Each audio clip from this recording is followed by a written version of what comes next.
It begins in silence. The kind of silence that makes your heart listen. In the frozen wilderness of America's forgotten frontier, hunger had a voice. It whispered through the trees, echoed across snow-covered plains, and waited inside the minds of desperate men. The year was 1846, and survival was no longer a question of courage. It was a question of flesh. The Donner Party had left their homes in search of a better life. 87 souls, mothers, children, dreamers, and fools, chasing the promise of California's sun. But dreams have a way of turning against those who believe in them too deeply. Snow came early that year, swallowing their wagons whole. By November, they were trapped high in the Sierra Nevada mountains with nothing left but prayers and frozen skin. For days, they rationed what they could: bark, leather, scraps of fabric. Then, one by one, the animals died. The cold was merciless. The snow buried them alive. The youngest began to starve first, their cries fading into the moaning wind. That's when the whispers began. Whispers about the unthinkable.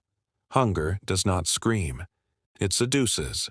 It starts with tremors in your hands, weakness in your knees, and ends with a voice in your head that says, "You must eat, or you will die." When the first body fell, they stared at it for hours.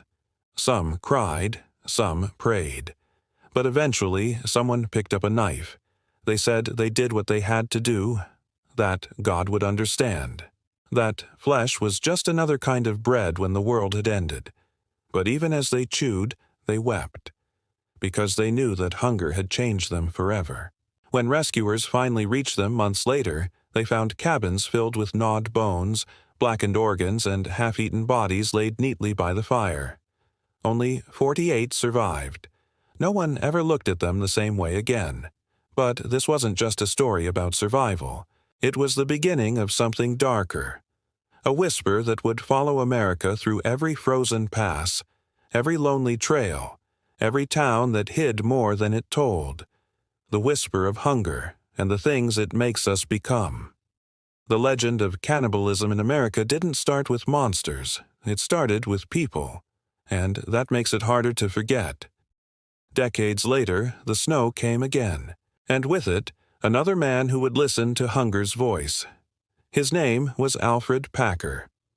In the winter of 1874, 5 men followed him into the San Juan Mountains of Colorado. They were chasing gold, chasing wealth, and chasing foolish hope. The mountains, as always, were indifferent. When the storm hit, it sealed them inside a frozen tomb. 2 months later, Alfred Packer came out alone. He stumbled into a Native American camp, half dead, eyes hollow, face gray. He said he had lost his companions in the storm, but his hands trembled when they asked what he had eaten. Soon, rumors spread. Then came the truth. Investigators followed his trail and found what was left of his men. Bones stripped clean, bodies dismembered, flesh cooked over a fire. Packer said he didn't want to do it, that he was starving, that the others turned on each other first. But when the trial came, the judge looked into his eyes and said words that would echo through the decades. "Damn you, Alfred Packer. There were 7 Democrats in Hinsdale County, and you ate 5 of them." It became folklore, a joke for some, a warning for others. But what no one realized was that Packer's story wasn't unique. Across the wilderness, stories like his were whispered in fear. Miners, settlers, explorers, all driven to madness by isolation and hunger. What terrified people wasn't that men like Packer existed. It was that anyone could become him. When civilization grows thin, when rules mean nothing, when your own body is the only warmth left, the line between man and monster disappears. And in America's young, lawless frontier, that line was crossed more than anyone dared admit. But not all cannibals were human. At least, that's what the tribes of the northern forests believed.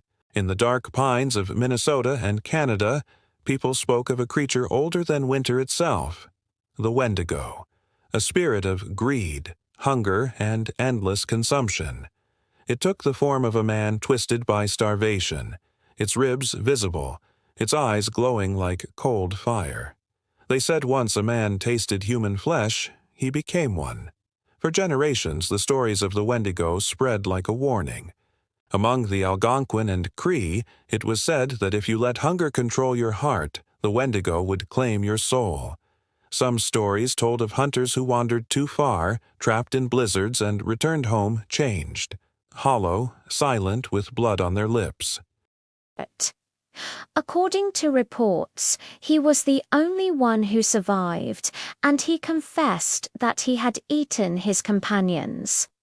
Then he fled and hid for 9 long years. His story shows what a human being is capable of when pushed to the absolute edge. A monstrous creature that devours human flesh and consumes the soul. The Wendigo. These stories aren't just myths. They are reflections of how far human beings can go when their limits break. In the early 1900s, a Cree shaman named Swift Runner became the real-life embodiment of that legend. He was a strong man, respected, and kind. But during a harsh winter, he and his family were trapped for months. When spring came, rescuers found only bones. He confessed that he had eaten them all. The people didn't see him as a murderer. They saw him as cursed, a man who had allowed the Wendigo inside. He was executed. But the stories lived on, in whispers, in forests, in every shadow that moved in the cold. What made these tales terrifying wasn't just the horror of the act. It was what they revealed, that cannibalism was never just physical hunger. It was a spiritual infection, a sickness that could turn good men into devils. And maybe that sickness wasn't limited to the wilderness. Civilization brings comfort, but not purity. In America's growing cities, hunger took on new faces.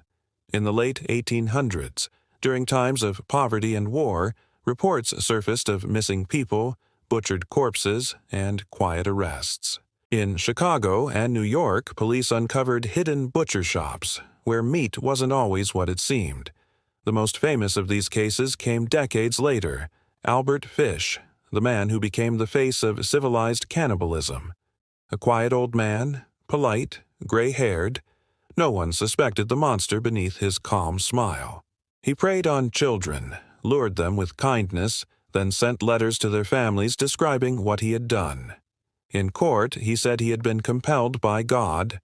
Others said he was proof that America's hunger had evolved, no longer driven by survival, but by sickness. The press called him the Gray Man, but those who studied him saw something ancient, the same glint that haunted Packer's eyes, the same darkness that lived in the Wendigo's shadow. Cannibalism had moved from the wilderness to the heart of the cities. And that was the most terrifying transformation of all.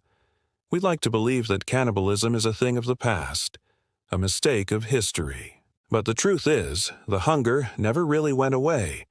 In times of famine, in wars, in disasters, it resurfaces, quietly, shamefully. Each time the world begins to crumble, the same instinct returns. Survival at any cost. Maybe that's why America can't stop telling these stories. They are not just horror tales. They are confessions, mirrors showing us what we're capable of when everything else is stripped away. The Wendigo, Packer, the Donner Party. All of them are reminders. That hunger isn't just about food. It's about power, greed, and the human will to consume whatever stands between us and survival. And if you listen closely, even now, when the night is cold and the forest still, you might hear it, that whisper, the one that says, "Eat or be eaten." Because the truth behind America's cannibal legends isn't buried in the past. It's waiting, inside us all.